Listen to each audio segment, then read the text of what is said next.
अब सुनिएगा बहुत गौर से, मुख्तसर से वक्त में मुख्तसर सी बात, शायद के उतर जाए तेरे दिल में मेरी बात। हिंदू मुस्लिम भाइयों, आज आपने जो वेलकम, स्वागत, अहलन व सहलन, मरहबा, मोहब्बत, प्रेम और आदर और सम्मान किया है, मैं भी दिल की अथाह गहराइयों से आप सबका आदर और सम्मान और प्रेम करते हुए बड़े प्यार से कहता, ऐ हिंदू मुस्लिम भाइयों, अगर किसी इंसान के हाथ न हो, इंसान लूला बनकर भी जिंदा रह सकता। अगर किसी इंसान के पैर न हो, इंसान लंगड़ा बनकर भी जिंदा रह सकता। अगर किसी मनुष्य के कान न हो, मनुष्य बहरा बनकर भी जिंदा रह सकता। अगर किसी की आंख न हो, इंसान नाबीना और अंधा बनकर भी जिंदा रह सकता। अगर किसी के मुंह में दांत न हो, इंसान पोपला बनकर भी जिंदा रह सकता। अगर किसी के मुंह में जबान न हो, इंसान गूंगा बनकर भी जिंदा रह सकता। बल्कि मुझे उससे आगे बढ़कर कहने की इजाजत दे दो, अगर किसी इंसान का हाथ गलत उठे, इंसान के हाथ को तोड़ा जा सकता। पैर गलत उठे, पैर को मरोड़ा जा सकता। निगाह गलत देखे, आंखों को तोड़ा जा सकता। कान गलत सुने, कुव्वते समाज को खत्म किया जा सकता। जबान गलत बोले, जबान पर ताला और लगाम लगाया जा सकता। लेकिन अगर किसी इंसान का दिल गलत हो तो उसका कोई इलाज नहीं। दिल सही तो हाथ सही, दिल सही तो पैर सही, दिल सही तो कान सही, दिल सही तो आंखें सही, दिल सही तो दिमाग सही, दिल सही तो जबान सही, दिल सही तो सब सही, दिल गलत तो सब गलत। बुरा जो देखन मैं चला, बुरा न मिलिया कोई। बुरा जो देखन मैं चला, बुरा न मिलिया कोई। जो दिल खोजा अपना, मुझसे बुरा ना कोई, मुझसे बुरा ना कोई। आज हाथ में माला है, गले में माला है, लेकिन दिल सरापा काला है। माला फेरत जुग भया, 80 साल का बूढ़ा आसाराम बापू हो या अपने आप को आधा हिंदू आधा मुस्लिम कहने वाला राम रहीम हो। हाथ में माला है, गले में माला है, लेकिन दिल सरापा काला है। माला फेरत जुग भया, फिरा न मन का फेर। माला फेरत जुग भया, फिरा न मन का फेर। कर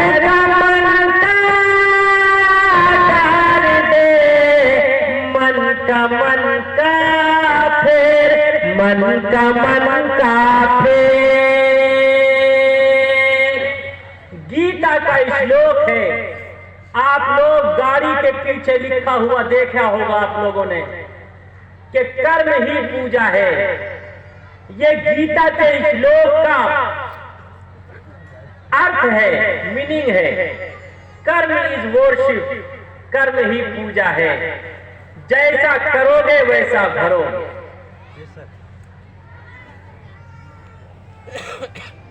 आज पूरा हिंदुस्तान बम और बारूद के ढांचे की शक्ल में नजर आ रहा है। ऐ हिंदू मुस्लिम भाइयों, अकबर बादशाह का नाम आप लोगों ने सुना होगा, सुना है आप लोगों ने? अकबर बादशाह के वजीर का होम मिनिस्टर का नाम था बीरबल। क्या नाम था? बोलो आगे से पीछे तक। क्या नाम था? बीरबल। बहुत बड़ा विद्वान था। कुछ भेदभाव करने वालों ने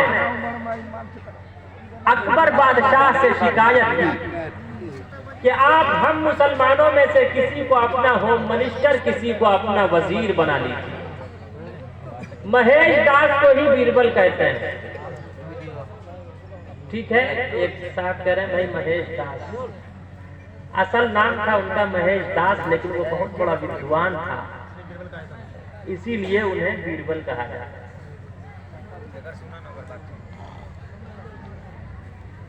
तो कुछ भेदभाव करने वालों ने अकबर बादशाह से शिकायत की कि आप हम में से किसी को अपना होम मिनिस्टर बना लीजिए, हम में से किसी को अपना वजीर बना लीजिए। अकबर बादशाह ने तमाम भेदभाव करने वालों का इल्जाम दिया, कहा कि ये 3 पैसे हैं, जाओ एक पैसे का अब खरीदना, दूसरे का तब खरीदना, तीसरे का ना अब खरीदना ना तब खरीदना। तमाम के तमाम भेदभाव करने वाले गए, थोड़ी देर में वापस आ गए।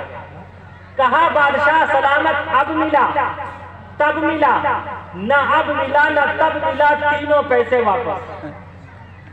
उसके बाद अकबर बादशाह ने बीरबल को बुलाया, है बीरबल कम हियर, इधर आ, देख ये 3 पैसे हैं, जा एक पैसे का अब खरीदना, दूसरे का तब खरीदना, तीसरे का ना अब खरीदना ना तब खरीदना।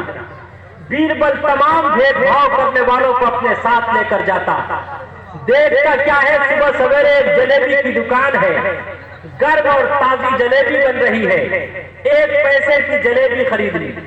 जलेबी बहुत गर्म थी, खाने के काबिल न थी, उसे थैली में कर लिया। जब चंद कदम और आगे बढ़ा तो देखता क्या है, एक बुढ़िया अपने हाथ में भिक्षा पात्र लेकर, कासे गदाई लेकर, भीख की कटोरी लेकर ईश्वर और परमात्मा के नाम पर प्रश्न कर रही है कोई ईश्वर के नाम पर दान करने वाला? ओम भूर्भुवः स्वः तत्सवितुर्वरेण्यं भर्गो देवस्य धीमहि धियो यो नः प्रचोदयात्। है कोई ईश्वर के नाम पर दान करने वाला?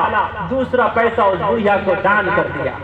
जब चंद कदम और आगे बढ़ा तो देखता क्या है, रख्सो सुरूर की महफिल लगी हुई है। तीसरा पैसा देकर नाच देख लिया। उसके बाद अकबर बादशाह के दरबार में पहुंचा। अकबर बादशाह ने प्रश्न पूछा, है बीरबल तीनों पैसे क्या किए? कहा बादशाह सलामत, 1 पैसे की मैंने जलेबी खरीद ली। जलेबी उस वक्त गर्म थी, खाने के काबिल न थी, अब खाने के काबिल है। 1 पैसे का मैंने ये अब खरीद लिया। कहा दूसरा पैसा? कहा दूसरा पैसा मैंने बुढ़िया को दान कर दिया, जो अब काम नहीं आया, मरूंगा तब काम आएगा। दूसरे पैसे का मैंने तब खरीद लिया। कहा तीसरा पैसा? कहा तीसरे पैसे का मैंने नाच देख लिया, जो न अब काम आया, मरूंगा न तब काम आएगा। उसी वक्त अकबर बादशाह ने बीरबल का सम्मान किया, बीरबल की पेशानी को बोसा दिया, बीरबल के सीने को अपने सीने से मिलाया और कहा गए बीरबल, जब तक मेरा जीवन रहेगा, जब तक मेरी जिंदगी रहेगी, तू मेरा होम मिनिस्टर रहेगा, तू मेरा वजीर रहेगा। एक उस वक्त का पीएम था, एक आज का पीएम है। एक उस वक्त का होम मिनिस्टर था, एक आज का होम मिनिस्टर है। तब मुझे याद आता, पहले छोटे छोटे बच्चे मोबाइल पर, व्हाट्सएप पर, ट्विटर पर, फेसबुक पर मोटू और पतलू का तमाशा देखते थे। आज पूरा हिंदुस्तान मोटू और पतलू का तमाशा देख रहा है। अच्छे दिन पाछे गए, 15 लाख नहीं आने वाला, काला धन नहीं आने वाला, अब तो और लूटा जा रहा है। अच्छे दिन पाछे गए, हरि से किया ना है। अच्छे दिन पाछे गए, हरि से किया ना है। अब पछताए चिड़िया चुग गई खेत, चिड़िया चुग गई खेत। अच्छे दिन तो नहीं आए, लेकिन इंशाअल्लाह अगर हम सब ने अपने मन के पाप को पाक और पवित्र कर लिया तो इंशाअल्लाह सच्चे दिन जरूर आएंगे। अरे आएंगे या नहीं इंशाअल्लाह? सच्चा दिन कौन कौन लाना चाहता? दोनों हाथ उठाकर बताए। बताओ एक हाथ में कितनी उंगलियां होती? आपने बताता सच्चे दिन कैसे आएंगे। अगर कोई पहली उंगली तोड़ना चाहे तोड़ सकता या नहीं? बोलो, तोड़ सकता है। तोड़ सकता है या नहीं? और दूसरी उंगली मरोड़ना चाहे तो मरोड़ सकता या नहीं? और तीसरी उंगली का तिया पाचा करना चाहे तो कर सकता या नहीं? और चौथी उंगली का खात्मा करना चाहे तो कर सकता या नहीं? और पांचवी उंगली को भी खत्म करना चाहे, मरोड़ना चाहे, तोड़ना चाहे, तोड़ सकता या नहीं? अरे तोड़ सकता या नहीं?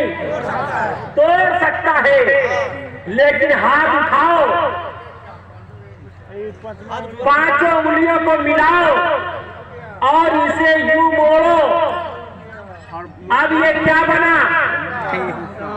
अगर प्यार, मोहब्बत, इत्तिहाद और इत्तिफाक और सच्चे दिल से तुम ये बताओ, अब अगर ये मुक्का, ये घूसा सर पे लगेगा, बोलो यार, सर फोड़ेगा, पीठ पे लगेगा, पीठ तोड़ेगा, पेट पे लगेगा, पेट फटेगा, और 56 इंच के सीने पर लगेगा, सीना फटेगा। आज जरूरत है, अगर आप जहेज की लानत को खत्म करना चाहते, नफरत को खत्म करना चाहते, मोहब्बत और प्रेम की फिजा को कायम करना चाहते, अगर आप सच्चे दिल लाना चाहते, तो याद रखो हर एक को अपने मन का पाक और पवित्र करना पड़ेगा।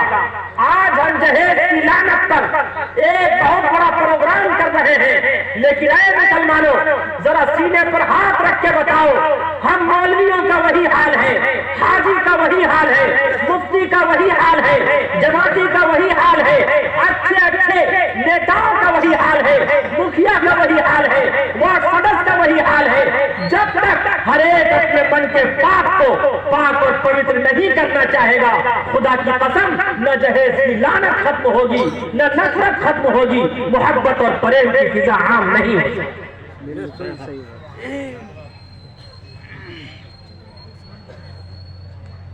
एक विदेश में लगाया हुआ चिल्ला, उसे क्या कहते हैं? अरे बोलो, अमीर साहब। ऐसा महसूस होता है अगर वो विदेश से चिल्ला लगा के आ जाए, हाजी का मकाम और मर्तबा उनके सामने कम हो जाता। अभी उसने अपने बच्चे की शादी की, उसने 14 लाख रुपए लिया। अंदाजा लगाओ कितने लाख लिया मुसलमानों? आज यही मुसीबत है, देखने में हम हाजी हैं, देखने में काजी हैं, देखने में नमाजी हैं, हम और आप देखने में बहुत बड़े, जब आते हैं हज करके हज मुबारक लिखा हुआ होता, आज हम देखने में अच्छे से अच्छा नेता हैं, जनता है, खुदा की कसम सबका वही हाल है। आज जरूरत है जहेज की लानत हर एक अपने घर से खत्म करने की कोशिश करे।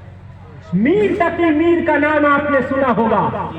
मीर तकी मीर की एक बेटी थी। मीर तकी मीर ने अपनी बेटी की शादी में कोई ऐसा सामान न था जिसने न दिया हो। मीर तकी मीर पे ऐसा कर्ज हो गया, उस कर्ज की वजह से उसकी बेटी को बड़ी तकलीफ हुई कि मेरा बाप मेरी शादी के जहेज की वजह से, तिलक की वजह से मेरे बाप पर इतना कर्ज हो गया, मेरा बाप बीमार हो गया, मेरे बाप की सेहत खत्म हो गई, मेरा बाप निढाल हो गया, मेरा बाप कमजोर हो गया, मेरा बाप नातवा हो गया। वो अपने बाप की बोझ और अपने बाप के उस कर्ज को देख के वो रोती रही, बिलखती रही, तड़पती रही, माहिए ब्याह की तरह उछलती रही, मुर्गे बिस्मिल की तरह तड़पती रही, सावन भादों की तरह आंसू बरसाती रही। खुदा की कसम, एक लास्ट में उसी फिक्र में, उसी मुसीबत और परेशानी के आलम में, उसी रंज में उनकी बेटी का जनाजा उठ गया। तो उसके बाद मीर तकी मीर ने एक शेर पढ़ा। मीर तकी मीर जो कि इतना बड़ा शायर था, अब आया है ख्याल, ऐ जाने जा इस ना मुरादी में, अब आया है ख्याल है मेरी जान इस ना मुरादी में। तमाम असबाब मैंने तुझे दे दिया, कफन देना तुझे सिर्फ भूला था असबाब शादी में। ऐ मेरी बेटी जा, क्या बताऊं ऐ मुसलमान तुमसे नादानी तेरी, नाम को बस रह गई है अब मुसलमानी तेरी। हम और आप खाली हाथ ही आए हैं, खाली हाथ ही जाएंगे। ये जितने नौजवान देख रहे हैं, इतना बलसर है, लेता पल्सर है। और इन नौजवानों के साथ साथ इनका बाप भी गुनहगार है। इन नौजवानों के साथ साथ इनके वालिदैन को भी सजा मिलनी चाहिए। इसलिए कि बसा औकात बेटा नहीं लेना चाहता, लेकिन माँ बाप और रिश्तेदार मजबूर कर देते। अरे एक बहन है, उसके 6 भाई हैं। 6 भाई ने पल्सर लिया, लेकिन जब अपनी बहन को देने की बारी आई, अपनी बहन का हाथ एक यूपी के बूढ़े के हाथ पकड़ा। उसने उसकी इज्जत की धज्जियां उड़ा दी। बिला आखिर दारुल क़ज़ा से उसका निकाह खत्म करना पड़ा। ऐ मुसलमानों, ऐ हिंदू मुस्लिम भाइयों, क्या क्या बता। आज का नौजवान, आज हम और आप इतने बड़े 420 हैं, अपने बेटे की शादी में पल्सर लेते और पल्सर के सामने 786 का प्रयोग करते। आज हमारे हिंदू भाई वो भी पक्के 420 हैं, अपने बेटे और पुत्र की शादी और विवाह में मोटर और कार लेते, कार के सामने ओम शब्द का प्रयोग करते। और कुछ लोगों ने तो हद कर दी, अपनी वाइफ का दैन महर 7,786 तय करते, लेकिन अंदर से पक्के 420 बने हुए हैं। बीवी का दैन महर ना देने की कसम खाके अंदर से पक्के 420 बने हुए हैं। और उससे भी बड़ी 420 बात हुई थी 200 बाराती मंगनी में 35, बात हुई थी 200 बाराती मंगनी में 35, खाने में जब गिनती हुई तो निकले 420। बेदावत के बेदावत के बेदावत के खाते हैं मेहमान मेहमान, बताओ कैसे बचे ईमान, बताओ कैसे बचे ईमान। आज वादा कीजिए कि इंशाअल्लाह हम सब अपने मन के पाप को पाक और पवित्र करेंगे, तब इंशाअल्लाह सच्चे दिन आएंगे। करने को तैयार हैं इंशाअल्लाह। और हम सब के मन का पाप पाक और पवित्र तब होगा जबकि हम सब काली कमली वाले मुस्तफा अहमद मुस्तफा मोहम्मद रसूलुल्लाह सल्लल्लाहु अलैहि वसल्लम के आइडियल को अपनाएं। लॉकडाउन से पहले आसाम में मेरा प्रोग्राम था। जब मैं स्पीच से फारिग हुआ तो कुछ हिंदू भाई और क्रिश्चियन भाई मेरे करीब आए, आकर कहने लगे कि गुरुजी आपकी सारी बातें मुझे बड़ी अच्छी लगी, लेकिन एक बात मैं स्वीकार नहीं करता। मैंने कहा वो कौन सी बात? कहा आपने कहा सिर्फ प्रोफेट मोहम्मद की सीरत सारी इंसानियत के लिए आइडियल और नमूना है, मैं इसे स्वीकार नहीं करता। उसने कहा क्या ईसा यसूह, ईसा मसीह, ईसा अलैहिस्सलातु वस्सलाम की सीरत सारी इंसानियत के लिए आइडियल और नमूना नहीं है? मैंने उनसे कहा अगर ईसा अलैहिस्सलातु वस्सलाम की सीरत सारी इंसानियत के लिए आइडियल और नमूना है तो ये बताओ ईसा अलैहिस्सलाम ने निकाह कैसे किया और ईसा अलैहिस्सलाम ने अपने पुत्र और पुत्रियों को शिक्षा और ज्ञान कैसे प्राप्त करवाया। उसने मुझसे कहा ईसा अलैहिस्सलाम ने निकाह तो नहीं किया, और जब निकाह नहीं हुआ तो पुत्र और पुत्रियां कहां से आए। मैंने कहा कि सुनो, इमाम मेहदी के जमाने में ईसा अलैहिस्सलाम बैतुल मक़दिस की मीनार पर अवतरित होंगे और उलमाए देवबंद की तलवार से दज्जाल को कत्ल करेंगे। उस वक्त इमाम मेहदी के 2 निकाह होंगे। कितने होंगे? आगे से पीछे तक बोलो। 2 निकाह होंगे। उनका निकाह पढ़ाने वाला काजी उम्मते मुहम्मदिया का काजी होगा। उनके निकाह के गवाह उम्मते मुहम्मदिया के अफराद होंगे और उनका निकाह जिस खातून से होगा वो मोहम्मद रसूलुल्लाह सल्लल्लाहु अलैहि वसल्लम पर ईमान लाने वाली होगी। तो खुद ईसा अलैहिस्सलाम की जिंदगी उस वक्त तक कामिल व अकमल नहीं होगी जब तक कि वो मोहम्मद रसूलुल्लाह सल्लल्लाहु अलैहि वसल्लम के आइडियल को ना। तो उसने मुझे चिढ़ाने के लिए कहा, आप उस मोहम्मद की बात करते, मोहम्मद ने सिर्फ शादियां ही तो की है, उसके सिवा और क्या किया। अंदाजा लगाइए। मैंने उनसे कहा कि तुम्हारे साथ हमारे हिंदू भाई बैठे हुए हैं, अगर आप इनसे कहें श्री कृष्णा जी ने सिर्फ विवाह ही किया है, सिर्फ शादियां ही की है, तो बताओ इनको कितना गुस्सा आएगा। मैंने कहा बेशक आप अलैहिस्सलाम ने 12 विवाह किया, बेशक आपकी 12 पत्नियां थी।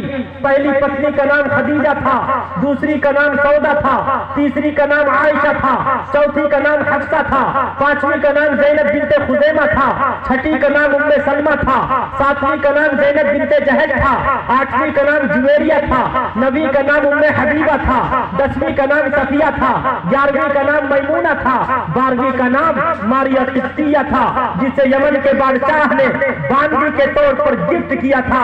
बाद में आप अलैहिस्सलाम ने उससे निकाह किया, उसी से इब्राहिम नामी पुत्र पैदा हुआ था। बेशक आप अलैहिस्सलाम ने 12 विवाह किया, लेकिन उठाओ महाभारत और पढ़ते चले जाओ। पूछो हमारे हिंदू भाइयों से, श्री कृष्ण जी ने 16,108 विवाह किया था, जिनमें से 9 पत्नियों का नाम खुद महाभारत में मौजूद है। पहली पत्नी का नाम राधा था, दूसरी का नाम रुक्मणी था, तीसरी का नाम सतिया भामा था, चौथी का नाम सिर्फ सतिया था, पांचवी का नाम जंबावती था, छठी का नाम भद्रा था, सातवीं का नाम मथुरावंदा था, आठवीं का नाम लक्ष्मणा था, नवीं का नाम कालंदी था। अगर तुम मोहम्मद रसूलुल्लाह सल्लल्लाहु अलैहि वसल्लम की 12 पत्नियों की वजह से मोहम्मद रसूलुल्लाह को नाऊज़ बिल्लाह अय्याश और रंगीला रसूल कहते, तो बताओ तुम श्री कृष्ण जी को क्या कहोगे? सब अब वो लाजवाब हो गया। 100 सोनार की एक, अरे बोलो, दाम believer said to their apostles we will drive you out of our land. याद रखो मुसलमानों, आज जो लोग इस तरह की बात करते, जो लोग माहौल और फिजा को बिगाड़ने के लिए कहते कि मुसलमान सबसे ज्यादा तलाक करते, मुसलमान सबसे ज्यादा निकाह करते, अरे उठाओ रिपोर्ट उठाकर देखो, सबसे ज्यादा निकाह और विवाह करने वाले हमारे हिंदू भाई, उसके बाद सिख है, तब क्रिश्चियन है, एट लास्ट में अगर किसी की बारी आती तो वो मुसलमान की आती।